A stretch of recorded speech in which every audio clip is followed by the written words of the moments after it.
இன்னைக்கு நம்ம welcome to Terry 7th episode தான் பார்க்க போகிறோம். எபிசோடு ஓப்பனிங்கில் 1908 வருஷத்தில் மறுபடியும் ஏற்கனவே அந்த சர்க்கஸ் போட்டதெல்லாம் காமிச்சிருந்துருப்பாங்கல்ல, அதே நாள் அன்னைக்கு இந்த நர்ஸோட அப்பா தானே அந்த டைமில் வந்து அந்த பென்னி வைஸ் அப்படிங்கிற அந்த க்ளவுனோட வேஷத்தை போட்டிருந்தாரு. அந்த வேஷத்தை போட்டுட்டு அவரு சில பெர்ஃபார்மன்ஸ் எல்லாத்தையும் ஸ்டேஜில் பண்ணிட்டு இருக்கும்போது மெயினாக குழந்தைங்க தான் அவரோட ஷோவை பார்க்கறதுக்காக வருவாங்க போல். குழந்தைங்க சின்ன பசங்க, ஸோ இவங்க எல்லாரும் தான் அந்த ஷோவை அவ்வளோ ஆர்வமாக பார்த்துக்கிட்டு இருப்பாங்களா. ஸோ ஒன்ஸ் அந்த ஷோலாம் முடிஞ்சதுக்கு அப்புறம் அவர் ரூமுக்கு வந்துட்டு அவரோட வேஷத்தை எல்லாத்தையும் ரிமூவ் பண்ணிட்டு இருக்கும்போது அப்போ நம்ம நர்ஸ் சின்ன பிள்ளையா இருந்திருப்பாங்கல்ல, ஸோ அவங்களையுமே அந்த கிளவுனோட வேஷத்தை போட்டு வந்திருப்பாங்களா. ஆனா இந்த நர்ஸோட அம்மா ஒருத்தங்க இருந்திருப்பாங்க போல. ஸோ அவங்களோட ஸ்டேஜ் நேம் வந்து பெரி விங்கிள், அதே பேரை நீயும் வச்சுக்குவேன் அப்படிங்கிற மாதிரி இந்த நர்ஸோட அப்பா சொல்லிட்டு இருப்பாரு. ஸோ இவரோட ஸ்டேஜ் நேம் பென்னி வைஸ். அவங்க அம்மா இறந்துருப்பாங்க போல. ஸோ அவங்க அம்மா ஞாபகப்பட்டு கொஞ்சம் நம்ம நர்ஸுக்கு வருத்தமா இருக்கும். அவளை ஆறுதல் படுத்துற விதமா கவலைப்படாத, அப்பாவும் மகளும் ஒன்னா சேர்ந்து கண்டிப்பா ஸ்டேஜை கலக்குறோங்கிற மாதிரிலாம் அவளை ஆறுதல் படுத்திட்டு இருப்பாரு. அப்புறம் அன்னைக்கு நைட்டுமே அந்த கார்னிவல்ல பயங்கர கூட்டமா தான் இருக்கும். ஈவன் நம்ம நர்ஸோட அப்பாவுமே அவரோட பெர்ஃபார்மன்ஸ்லாம் முடிச்சுட்டு ஓரமா வந்து சரக்கு அடிச்சுக்கிட்டு இருப்பாரா. அப்போ காட்டுக்குள்ள இருந்து யாரோ வர மாதிரி தெரிய, அது ஒரு சின்ன பையனா தான் இருக்குமா. அவனை பார்த்தவருமே ஓகே ஏதோ பையன் வழி தொலைஞ்சிட்டான் போலையான்னு, டே அந்த இடத்துல பெர்ஃபார்மன்ஸ்லாம் நடந்துட்டு இருக்கு, போய் அதை வேடிக்கை பாருன்னு சொன்னா அந்த குட்டி பையனோட ஃபேஸ் ரியாக்ஷன் ஒரு மாதிரி வித்தியாசமா இருக்கும். என்னால எங்க அப்பா அம்மாவை கண்டுபிடிக்க முடியலன்னு அவன் சொல்லுவானா. என்னாலேன்னு எங்க அப்பா அம்மாவை கண்டுபிடிக்க முடியல, ஏன்னா அவங்க 2 பேரும் செத்து போயிட்டாங்கிற மாதிரி இவர் காமெடி பண்ணிக்கிட்டு இருப்பாரு. அப்போ சடனா காட்டுக்குள்ள ஏதோ ஒரு பொண்ணு அலற மாதிரியான சத்தம் கேட்குமா. அதுக்கு அந்த சின்ன பையன் அது எங்க அம்மா தான், உப்பவாது காப்பாத்திருக்க வரையான்னு கேட்க, இவரும் சரி காட்டுக்குள்ள ஏதோ பிரச்சனை தான் போலையேன்னு அந்த குட்டி பையனை கூப்பிட்டுக்கிட்டு காட்டுக்குள்ள போயிருப்பாரா. கொஞ்ச நேரம் கழிச்சு அந்த நர்ஸுமே, அந்த நர்ஸ் சின்ன பிள்ளையா இருப்பாள்ல, ஸோ எங்க அப்பாவை காணமேன்னு அந்த சர்க்கஸ் அந்த கார்னிவல்ல வேலை பார்க்குற ஒவ்வொருத்தருக்கிட்டையா கேட்டுட்டு வந்துட்டு இருக்கும்போது அப்பதான் அங்க இருக்கிற சில பேர் ஒரு கர்ச்சீஃப் எடுத்து காமிச்சிட்டு, உங்க அப்பாவை காணோம் அப்படின்னு நாங்கள் கொஞ்சம் காட்டுக்குள்ளே போய் தேடி பார்த்தோம், அப்போ இந்த ஒரு கர்ச்சீஃப் மட்டும் தான் கிடைச்சது, ஒருவேளை நரிகள் கீது வேட்டையாடி இருக்கும் அப்படின்னு அதை கொடுப்பாங்க. ஸோ அதில் ஒரே ரத்தக்கரையாக இருக்கும். இப்படிதான் அந்த நர்ஸோட அப்பா சர்க்கஸ்லேருந்து ஒரு நாள் காணாமல் போயிருந்திருப்பாரு. ஸோ அதுக்கப்புறம் தான் அந்த நர்ஸ் ஒரு அசைலம்ல வேலை பார்க்கும்போது அந்த பென்னி வைஸ் அப்படிங்கிற பேரை கேட்டோன்னே அது அப்பாவா இருப்பாரோன்னு சொல்லிட்டு அந்த புள்ள கூட போயிட்டு அந்த இடத்துல Pennywise, actual real Pennywise எல்லாம் பார்த்துருப்பாள்ல, அந்த ரியல் பென்னி வைஸுங்கிறது தன்னோட அப்பா அப்படிங்கிற மாதிரி அவன் நினைச்சிருப்பா. ஸோ காணாமல் போன நம்ம அப்பாவுக்கு ஏதோ ஒன்று ஆயிடுச்சுங்கிற மாதிரி அப்படியே கட் பண்ணா பிரசன்ட் டேல அந்த பிளாக்ஸுக்கான ஹைட் அவுட்ல தான் அந்த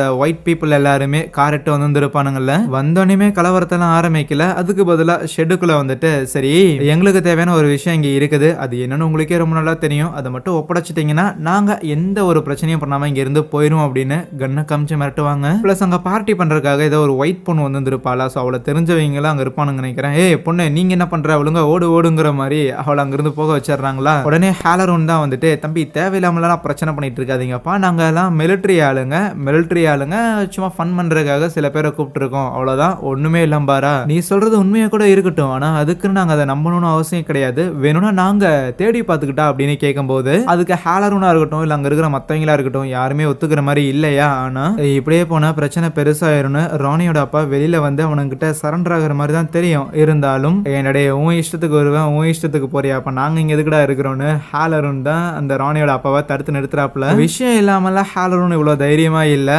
அடுத்த செகண்டே அங்கே இருக்கிற ஆளுங்க எல்லாருமே கன்னை எடுத்து இவனுங்களை பாயிண்ட் பண்ணுறாங்க.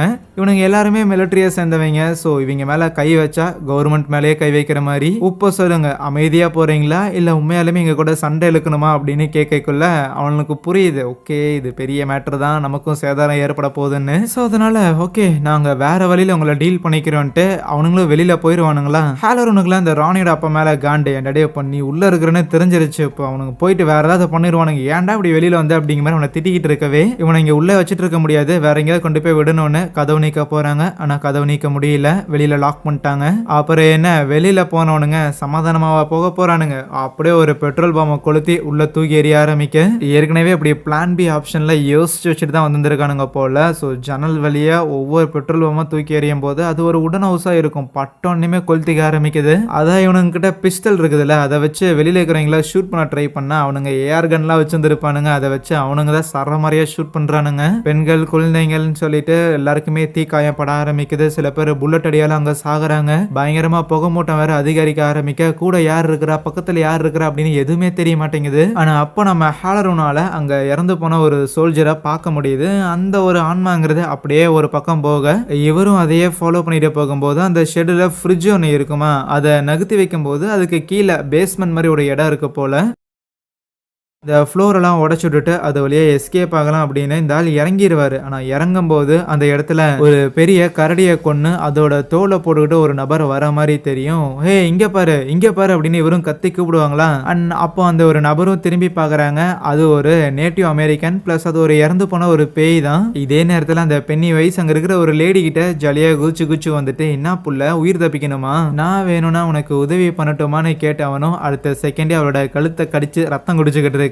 ராணி இதை பார்த்து அலறி அடிச்சு ஓடுவாளாம். அப்போ ஹாலரூன் தான் ஓடி போற ராணியை பிடிச்சிட்டு கொஞ்சம் சமாதானப்படுத்துற மாதிரி தெரிய பின்னாடி வந்து அந்த பென்னி வைஸ், இன்னும் ஹாலரூன் கண்ணு செத்தவங்கலாம் அவன் கண்ணுக்கு தெரியறது மட்டும் இல்லாம அவங்களோட கண்ணுக்கு நீயும் தெரியற போலயே அப்படின்னு ஒரு மாதிரி நக்கல் பண்ணக்குள்ள அந்த பென்னி வைஸுக்கு பின்னாடி இன்னும் ஏகப்பட்ட டெட் பாடிஸ் எல்லாம் வரும். அது எல்லாமே நம்ம ஹாலரூன் இப்ப பாக்குது. ஆனா ஹாலரூன் அந்த நேட்டிவ் அமெரிக்கன் பேய் இருக்குதுல்ல, சோ அதுகிட்ட பேச்சுவார்த்தை நடத்திக்கிட்டு இருப்பாரு. மத்த குழந்தைங்கள எங்க இருக்கிறாங்க ஒழுங்கா எனக்கு காட்டுங்கிற மாதிரி. வெளியில இந்த வெள்ளக்கார பாய்ஸும் ஃபுல்லா கொளுத்தி விட்டானுங்க. எவனாவது வெளியில வர மாதிரி தெரிஞ்சு அவங்களையுமே ஷூட் பண்ணிட்டானுங்க. அவ்வளவுதான், இனி எந்த வகையிலும் எஸ்கேப் ஆக முடியாது, மொத்த பேரும் செத்துதானுங்களா அப்படிங்கிற திமிர்ல இவனுங்க அங்கிருந்து கிளம்புவானுங்களா.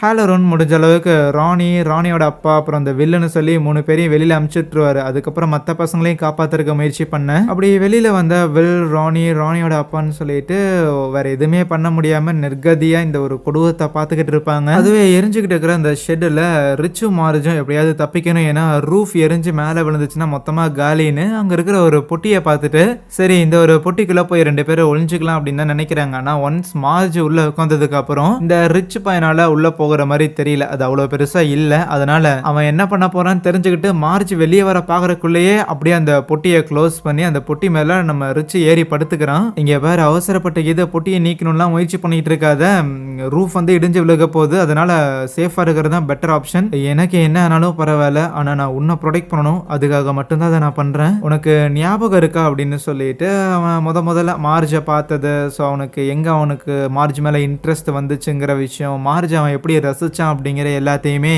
அந்த ஒரு சூழ்நிலையில தான். ஸோ இதுக்கு மேல நமக்கு வாய்ப்பு கிடைக்குமான்னு தெரியலன்ட்டு எல்லாத்தையுமே அவன் சொல்றான். எனக்கு உன்னை ரொம்ப பிடிக்கும் அப்படிங்கிற தவிர மற்ற எல்லாத்தையுமே அவன் சொல்லும் போது இது எல்லாத்தையும் கேட்ட மார்ஜும் இந்த பொட்டிக்குள்ள அழுதுகிட்டு எனக்கு உன்னை ரொம்ப பிடிக்கும், நான் உன்னை காதலிக்கிறேன்னு சொல்லும் போது அந்த காதல் எனக்கும் இருக்குங்கிற மாதிரி ரிச்சும் சொல்லிட்டு இருப்பான். அதே நேரத்தில் இப்போ எரிஞ்சுக்கிட்டு இருக்கிற இந்த ஷெட்டோட இன்னொரு பக்கத்துல ஆப்போசிட் பக்கத்துலயுமே காசுலாம் வந்து நின்று இருக்கும். அதுல போய் எல்லாருமே வண்டி எடுத்துட்டு போயிட்டாங்க. ஒரே ஒரு ஆளோட கார் மட்டும் ஸ்டார்ட் ஆகியிருக்காது. அது யாருன்னா இந்த நர்ஸ் இருந்தால அவளோட புருஷனா தான் இருக்குமா. போனட் அன்னைக்கு என்னடா ஆச்சுன்னு பாத்துக்கிட்டு இருக்க அப்போ காட்டுக்குள்ள இருந்து அந்த நர்ஸ் வருவாங்க.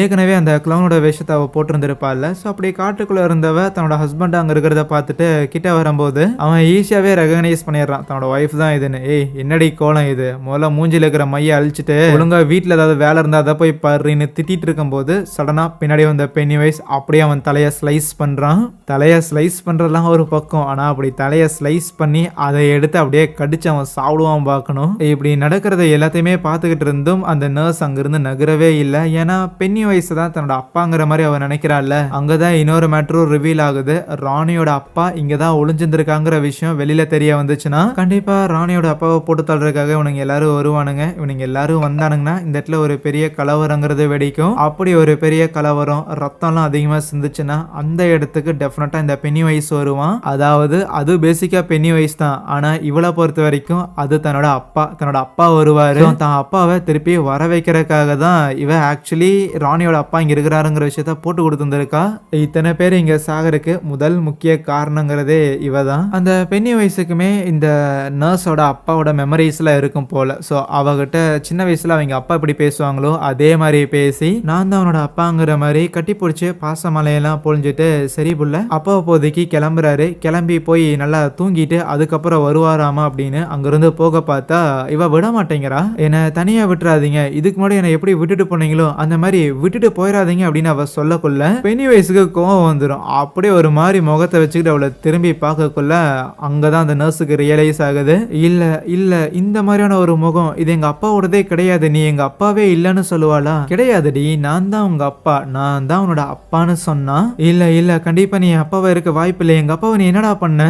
உங்க அப்பாவை நான் என்ன பண்ணேன், சாப்பிட்டுட்டேன், அதனால அவன் எனக்குள்ள இருக்கிறானா நான் தான் அவங்க அப்பா, அதனால அப்பா கிட்ட வா புள்ளன்னு சொல்லி அவனோட தலையை ஓபன் பண்றான். ஸோ ஒன்ஸ் அதோட உடம்புக்குள்ள சம்திங் ஏதோ ஒரு வெளிச்சம் மாதிரி ஒன்று வருது. அதை பார்த்தோன்னே அவன் மிஸ்மரைஸ் ஆக அப்படியே கட் பண்ண அடுத்த நாள் காலையில் காட்டுறாங்க. ஃபயர் ஃபைட்டர்ஸ்லாம் வந்திருப்பாங்க. அந்த இடத்துல இருக்கிற தீ எல்லாத்தையுமே அணைச்சிட்டு உள்ளே இருந்தவங்களோட பாடிஸ் எல்லாம் ரெக்கவர் பண்ணிக்கிட்டு இருக்கும்போது ஒரு பொட்டிக்குள்ளே தான் நம்ம மார்ஜ் இருந்திருப்பாள். ஸோ அவளை சேஃபாக வெளியில் எடுத்துடுறாங்க. உயிரோட தான் இருக்கிறான். காப்பாற்றினோடனே வெளியில் போக தான் பாப்பா, இருந்தாலும் அப்படியே திரும்பி வந்துட்டு ரிச் எங்கே இருக்கிறான்னு பார்க்கும்போது அந்த பொட்டிக்கு பின்னாடியே அந்த இடம் ஃபுல்லாமே நெருப்பெறிஞ்சங்காட்டி அவன் அந்த கார்பன் மோனாக்சைடு தானே சுவாசிச்சுருப்பான். ஸோ கரெக்டாக மூச்சு விட முடியாமல் தான் அவன் இறந்து போயிருந்திருக்கான் அப்படிதான் நினைக்கிறேன். ஏன்னா ரொம்ப உயிர் போற அளவுக்கான தீக்காயங்கள் எதுவுமே அவனோட உடம்புல இல்ல. அவனோட பாடியை பிடிச்சி மார்ஜ் ஃபீல் பண்ணி அழுதுட்டு இருக்கும்போது வில்லும் ராணியும் உள்ள வராங்க. ஸோ அவங்களுக்கும் ரொம்ப கஷ்டமா தான் இருக்கு. ஸோ அதுக்கப்புறம் ஆம்புலன்ஸ் வேன்லாம் அவங்களாம் உட்காந்துக்கிட்டு இருக்கும்போது கரெக்டா மேஜர் ஹேண்ட்லூன் இருக்கிறாருல,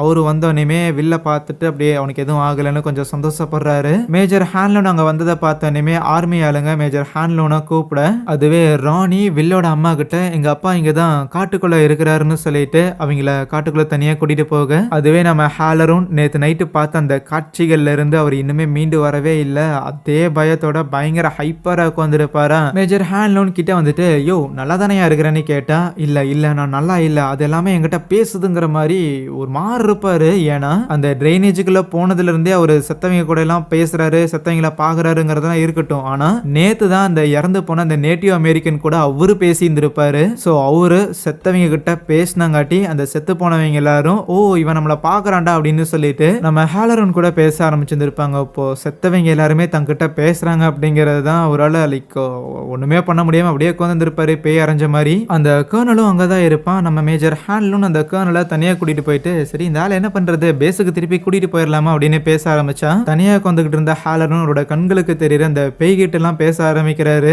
யோ என்னையா பண்றேன்னு மேஜர் ஹேண்ட்லூன் கிட்ட போயிட்டு அவர்கிட்ட பேச முயற்சி பண்ணா பெருசா ஹேலரும் எந்த ஒரு பதிலும் பேசுற மாதிரி தெரியல. அப்ப அந்த கர்னலுமே இவ்வளவு பெரிய இன்சிடென்ட் நடந்திருக்கு, இந்த ஃபிளைட்டை ஓட்டுறவங்க ஒரு 17 பேருக்கிட்ட இதுல ஆக்சிடென்ட்ல இறந்துருக்காங்க, ஊர் மக்கள் வேற நிறைய பேர் இறந்து போயிருந்திருக்காங்க. இப்போ இவங்க இந்த பில்லர்ஸ் எல்லாம் தேடிட்டு இருக்கிறாங்கல்ல, அது கூட இன்னும் கிடைக்கவே இல்லை, ஒரே கடுப்புடா அப்படிங்கிற மாதிரி அந்த கர்னல் டென்ஷன் ஆகும்போது அப்போ ஹேலரோன் தான் சொல்லுவார், எல்லா பில்லரையும் கண்டுபிடிக்க முடியுமான்னு தெரியல, ஆனா ஒரு பில்லர் எங்க இருக்குன்னு எனக்கு தெரியும். அந்த நேட்டிவ் அமெரிக்கன் அந்த பழங்குடியினர் குரூப் இருந்தாங்கல்ல, அவங்களோட தலைவி இறந்து போனா அந்த இடத்துல அவங்க ஒரு பில்லரை வந்து புதைச்சு வச்சிருந்திருக்காங்க. அந்த புதைச்சு வச்ச இடம் எதுன்னு எனக்கு தெரியாது, ஆனா அந்த இடத்துக்கு அவன் நம்மளை கூட்டிட்டு போவான்னு அங்க கை காட்டுவாரா. மத்தவங்களோட கண்ணுக்குலாம் எதுவும் தெரியல, அது வெறும் காடு மாதிரி தான் இருக்கும். இருந்தாலும் ஹேலரோனுக்கு மட்டும் அந்த இடத்துல அந்த நேட்டிவ் அமெரிக்கன் போகிற மாதிரி தெரிய, வழிகாட்டுற மாதிரி தெரிய. ஸோ அதுவே வில்லோட அம்மாவை ராணி அவங்க அப்பா காட்டுக்குள்ள இருக்கிறாருன்னு சொல்லி கூட்டிட்டு வந்திருப்பாளா. இப்போ நடந்ததுங்கிறது ஒரு பெரிய பிரச்சனை தான். ஆனா இந்த ராணியோட அப்பா இதுலயும் சாகலங்கிற விஷயம் தெரிய வந்துச்சுன்னா அவ்வளவுதான் பெரிய பிரச்சனையாயிரும். ஸோ அதனால இந்த ஆளை எப்படியாவது இங்க இருந்து தப்பிச்சுக்கணுமேனு யோசிச்ச வில்லோட அம்மாவும் முதல்ல அந்த ஆளோட சொக்காவெல்லாம் கழட்டி கொடுக்க சொல்றாங்க.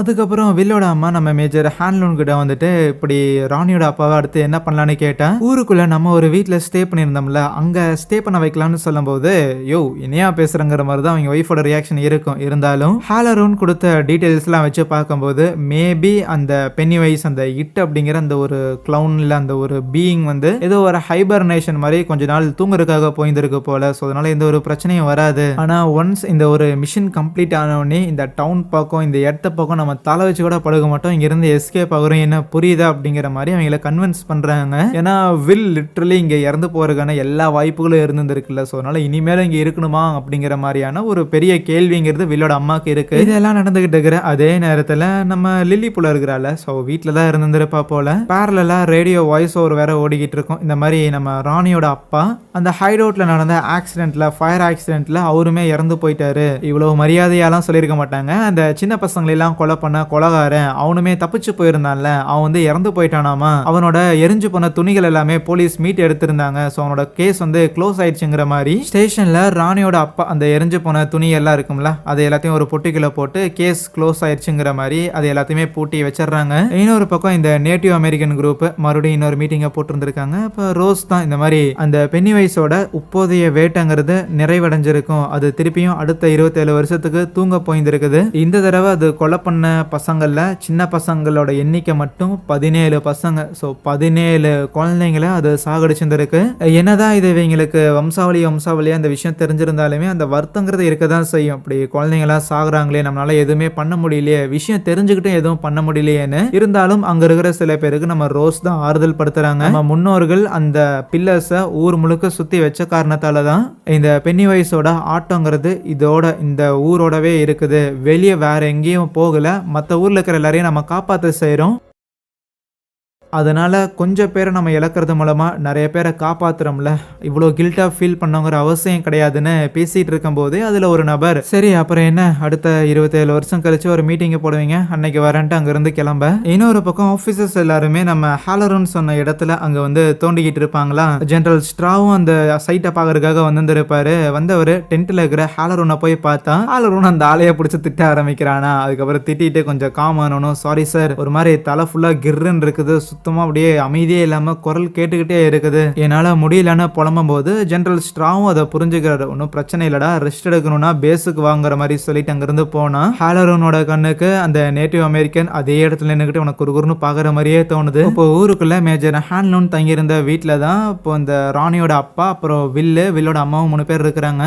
நம்ம வில்லோட அம்மா அவங்களுக்கு ஏதோ தெரிஞ்ச ஒரு ஃப்ரெண்ட் ஒருத்தங்க இருக்கிறாங்க போல. ஸோ அவங்க மூலமா இப்போ ராணியோட அப்பாவை ஊரை விட்டு வெளியில போக வைக்கிறதா பிளான். அதுக்காக நம்ம மேஜர் ஹான்லூனோட சொக்காவெல்லாம் அவங்களுக்கு கொடுத்து, யோ இந்த சொக்கால நீ வெளியே வரதான் கரெக்டே, இல்லைன்னா உன்னை கண்டுபிடிச்சிருவாங்கிற மாதிரி தான் கூட்டிட்டு வருவாங்க. வில்லுமே இந்த மாதிரி நானும் வெளியில போகிட்டா போய் அந்த லில்லி புள்ளைய பாக்குறேன், ஏன்னா ரிச்சி இறந்து போயிருக்கான், அந்த விஷயத்தெல்லாம் சொல்லணும்னு சொன்னதுக்கு ஒன்னும் தேவையில்லை, ஹாலரோன் என்னதான் அந்த மான்ஸ்டர்ஸ் இப்போ தூங்க போயிருக்கு, அது வந்து ஹைபர்னேஷனுக்கு போயிருக்கு அப்படின்னு சொன்னாலும் இந்த ஊர்ல இருக்கிறவனுங்க நல்லவனுங்க கிடையாது, நீ வெளியில போகாதுன்னு சொல்லிட்டு அவங்க 2 பேரும் அங்கிருந்து கிளம்புறாங்க. இங்க மார்ஜும் ராணியும் நேரா லில்லியை போய் மீட் பண்றாங்களா. மீட் பண்ணிட்டு இப்படி ரிச்சை இழந்துட்டோம், நேற்று நைட்டு நீ நியூஸ்ல பார்த்துருப்பேன்னு நினைக்கிறேன்னு அந்த விஷயத்தெல்லாம் சொல்றாங்க. ஸோ அதுக்கப்புறம் இவங்களோட ஹைடவுட் இருக்கும்ல அந்த வாட்டர் டேங்க்ல, அங்க போயிட்டு அங்க இருக்கிற நம்ம ரிச்சோட பொருட்கள் எல்லாத்தையுமே எடுத்து வச்சுக்கிட்டு இருப்பாங்களா. என்னதான் எல்லாருக்குமே ரிச்சை இழந்த ஒரு வருத்தங்கிறது இருந்தாலுமே மார்ஜுக்கு தான் அந்த இழப்புங்கிறது ரொம்ப பெருசா ஃபீல் ஆகும். ஏன்னா அவளை காப்பாத்துறதுக்காக தான் அன்னைக்கு அவன் இறந்துருக்கான். இங்க மிலிட்டரியை சேர்ந்தவங்க ஹாலரோன் சொன்ன அந்த இடத்துல இருந்து அந்த பில்லரை எடுத்துருவானுங்க, அதை ரிட்ரீவ் பண்ணிருவானுங்க. ஸோ அப்படி எடுத்து அதை பொட்டியில போட்டுட்டு அங்கிருந்து எடுத்துட்டு போகலான்னு இருக்கக்குள்ள மேஜர் ஹான்லூன் எங்கே எடுத்துட்டு போறேன்னு கேட்டா கர்னல் தான் சொல்லுவார், அதை சில ரிசர்ச்லாம் பண்ண வேண்டியது இருக்குதுன்னு. அதை என்ன ரிசர்ச் பண்ண போறீங்க, அந்த பில்லரை எல்லாத்தையுமே ஒரே இடத்துல கொண்டு போய் வச்சு அந்த மான்ஸ்டரை நீங்க ட்ராப் தானே பண்ண போறீங்க, அப்படிதானே என்கிட்ட சொன்னீங்கன்னு கேட்டா. அப்படிதான் சொன்னோம், இருந்தாலும் ஹாலரோன் சொன்னான்ல இப்போதைக்கு அந்த மான்ஸ்டர் தூங்க போயிருக்குதுன்னு, அது தூங்கட்டும், திருப்பி எந்திரிச்சு வரக்குள்ள நம்ம ரிசர்ச் எல்லாம் முடிச்சுட்டு அதை கொண்டு வந்து இதே இடத்துல ட்ராப் பண்ணிடலாங்கிற மாதிரி அந்த பில்லரை எடுத்துட்டு அவனுங்க அங்கிருந்து போக மேஜர் ஹான்லூனுக்கு டவுட் வர ஆரம்பிக்குது. அதுவே இங்க நடக்கிறது எல்லாத்தையுமே அந்த டேனியல் இருக்கிறான்ல அவன் பார்த்துட்டு நேரா அவங்க ஆன்டி ரோஸ் கிட்ட சொல்றதுக்காக போக, அதுவே நம்ம வில்லோட அம்மா சொன்ன அந்த ஃப்ரெண்டுங்கிறது நம்ம ரோஸா தான் இருக்கும், எந்த உதவியா இருந்தாலும் என்ன வந்து கேளுன்னு அவங்க சொல்லியிருந்திருப்பாங்கல்ல. அதனால இப்போ இந்த செத்து போனதா சொல்ல போடுற ராணியோட அப்பாவை இந்த ஊரை விட்டு வெளியில கொண்டு போறதுக்கு நீங்க உதவி பண்ணணும்னு கேட்கும்போது கரெக்டா டேனியலும் வந்துட்டு ரோஸ் கிட்ட இந்த பில்லரை எடுத்துட்டாங்கிற மேட்டர் சொல்றான். அதுவே இந்த பில்லரை பேஸ் கெட்டு வந்து இருப்பானுங்களே, அதை எடுத்துட்டு வந்த உடனே சூட்டோட சூடா அதை ரிசர்ச் பண்றதுக்காக அதை கொண்டு வந்து ஹீட் பண்ண ஆரம்பிக்கிறாங்க. அதை உருக்குறதுக்கான முயற்சியில ஈடுபடும் போது கரெக்டா நம்ம மேஜர் ஹான்லூன் அங்க வந்துட்டு இருக்கிற எல்லாரையுமே கன் பாயிண்ட்ல நிறுத்தி மரியாதையை என்ன பண்றீங்கன்னு சொல்லுங்கடான்னு கேட்க, என்னடா கர்னல் இருக்கும்போதே கண்ணை தூக்குவியாடான்னு அங்க இருக்கிற எல்லாரும் நம்ம மேஜர் ஹான்லூனுமே பாயிண்ட் பண்றாங்க. லக்கிலி நம்ம ஜெனரல் ஸ்ட்ரா இருக்கிறாருல, ஸோ அவரும் அங்கதான் இருந்திருப்பாரா, ஒன்றும் பிரச்சனை இல்லை, கண்ணை கீழே இறக்குங்கடான்னு நம்ம ஹான்லூனை மேலே கூப்பிட்டு, புரியுது நீ எதுக்கு இந்த அளவுக்கு கொந்தளிச்சிருக்கன்னு, இருந்தாலும் எல்லா விஷயத்தையும் உங்கள்கிட்ட நான் முதல்லயே சொல்லியிருந்திருக்கணும், கொஞ்சம் மட்டும்தான் சொன்னேன், நம்ம இந்த நாட்டை தானே காப்பாற்றுறோம், இந்த நாட்டை நம்ம காப்பாற்றுறோன்னு வையன், நமக்கான பிரச்சனைகளுங்கிறது வெளியில இருந்தெல்லாம் வராது, முடிஞ்ச அளவுக்கு உள்ள இருந்து தான் எல்லா பிரச்சனைகளுமே ஏற்படும். அமெரிக்கன்ஸான நாம என்னதான் வெளியில இருக்கிற நம்மளோட எதிரிகள் கூட சண்டை போட்டாலுமே உள்ள இருக்கிற அமெரிக்கன்ஸே இன்னொரு அமெரிக்கனை மதிக்க மாட்டேங்கிறாங்க. வெப்பன்ஸ் தயாரிக்க கூடாதுன்னு ஒரு பக்கம் லூசு கும்பல் போராடிக்கிட்டு இருக்குது, ஃபெமினிஸ்ட்னு ஊருக்குள்ள இன்னொரு போராட்டம், அப்புறம் இனவெறி தாக்குதல்லாம் நடந்துகிட்டு இருக்குது. நான் இப்ப சொன்னதுங்கிறது ஒரு 2-3 மட்டும்தான், இதே மாதிரி ஆயிரக்கணக்கான பிரச்சனைகள்ங்கிறது ஊருக்குள்ள இருக்கு. அண்ட் இந்த பிரச்சனைகள் எல்லாமே அமெரிக்கன்ஸை பிளவுபடுத்துதுங்கிற அப்படிங்கிற மாதிரி சொல்லுவார். இது எதுவுமே வந்து ஒரு சரி தப்புன்னுலாம் சொல்லல. ரேதர் ஒவ்வொருத்தனும் ஒவ்வொன்றை பிடிச்சிக்கிட்டு இது சரி அது தப்பு அப்படின்னா அப்புறம் ஒரு பிளவுங்கிறது ஏற்படுதுல. அமெரிக்காங்கிறது ஒன்றா இல்லை மக்களாக ஒன்றா இல்லை. இந்த பிரச்சனைகள் எல்லாமே பெருசாகிட்டே இருந்துச்சு அப்படின்னா ஊருக்குள்ள நம்மளே சண்டை போட்டுக்கிட்டே இருப்போம். ஒரு சிவில் வாருங்கிறது ஏற்படும். அப்படி சண்டை போட்டு சிவில் வாருங்கிறது ஏற்பட்டுச்சுன்னா நமக்குள்ளேயே பிரச்சனைங்கிறது நடந்ததுன்னா இதை சாதகமாக பயன்படுத்திக்கிட்டு உலக நாடுகள் எல்லாமே அமெரிக்காவை பிச்சு தின்னரும். நம்ம நாட்டை இன்னுமே ஒரு சிறந்த நாடாக மாற்றினோம்னா ஊரில் இருக்கிற எல்லாரையும் இந்த நாட்டில் இருக்கிற எல்லாரையுமே இரும்பு கரம் கொண்டு நம்ம தான் அடக்கணும்னு சொல்லக்குள்ள அங்கதான் நம்ம மேஜர் ஹேண்ட்லூனுக்கு புரியுது. அப்படின்னா நீ இந்த மான்ஸ்டரை ட்ராப் பண்றதுக்காக விரும்பல, ரேதர் இதை அவுழ்த்து விடணும்னு விருப்பப்பட்டிருந்திருக்க. அதுல என்னடா தப்பு இருக்குது? நேத்து பார்த்தையில எவ்வளவு பெரிய இன்சிடென்ட் நடந்திருக்குதுன்னு. ஒரே ஒரு பெரிய அழிவு அத்தனை பேரையும் இன்னைக்கு அமைதியாக்கிருச்சு. தெருவில் எவனும் சண்டை போடல, எவனும் எதுவும் பண்ணல.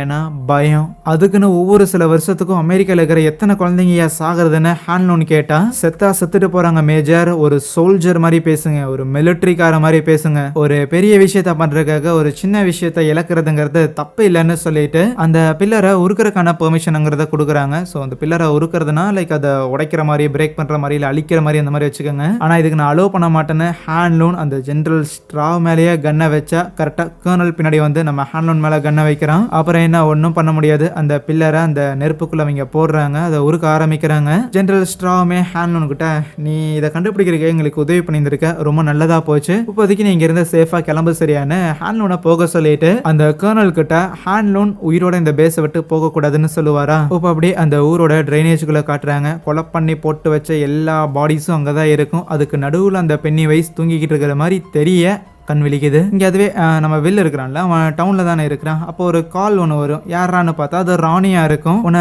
மீட் பண்ண முடியுமா? ரிச் இப்போ தானே இறந்துருக்கான், அதை பற்றி பேசி ஆகணும். கண்டிப்பாக அவன் பயங்கரமாக சஃபகேட் ஆகியிருப்பான்ல. மூச்சு முட்டி அந்த நெருப்பு அந்த புகை அது எல்லாமே அவனோட நெஞ்சுக்குள்ளே போய் அவனோட அந்த பிஞ்சு லங்ஸுங்கிறது ஃபர்ஸ்ட் ஆகி தானே அவன் இறந்துருப்பான். ஆனால் அவன் அப்படி இறந்து போகிறதுக்கு பதிலாக ரேதர் நான் உன்னை கடிச்சு சாப்பிட்ருந்தா அந்த பிஞ்சு நெஞ்சுங்கிறது என் வாய்க்குள்ளே போயிருந்தா எப்படி இருந்துக்குங்கிற மாதிரியான குரல் கேட்க டெஃபினட்டாக இது ராணி இல்லை, நீ யாருன்னு எனக்கு தெரியும், உன்னோட இந்த பூச்சாண்டிக்கெல்லாம் நான் பயப்பட மாட்டேன் அப்படிங்கிற மாதிரி இவன் வில் கொஞ்சம் ஸ்ட்ராங்கா இருக்கிற மாதிரி தெரியும். ஆனா அப்போ பென்னி வைஸ் பின்னாடி வந்து நிற்பான். பயப்பட மாட்டேடாங்கிற மாதிரி அவன் கிட்ட வந்து அந்த பென்னி வைஸ் இப்போ வில்லையுமே மெஸ்மரைஸ் பண்ண அங்கேயே இந்த ஒரு எபிசோடையும் முடிக்கிறாங்க. ஸோ அடுத்த எபிசோட் தான் ஃபினாலே. அதை பார்க்கறதுக்காக மறக்காம சேனலை சப்ஸ்கிரைப் பண்ணி வச்சுட்டு வீடியோவும் பிடிச்சிருந்துச்சுன்னா ஒரு லைக்கை போட்டு விட்டுருங்க. சரியா? தேங்க்யூ.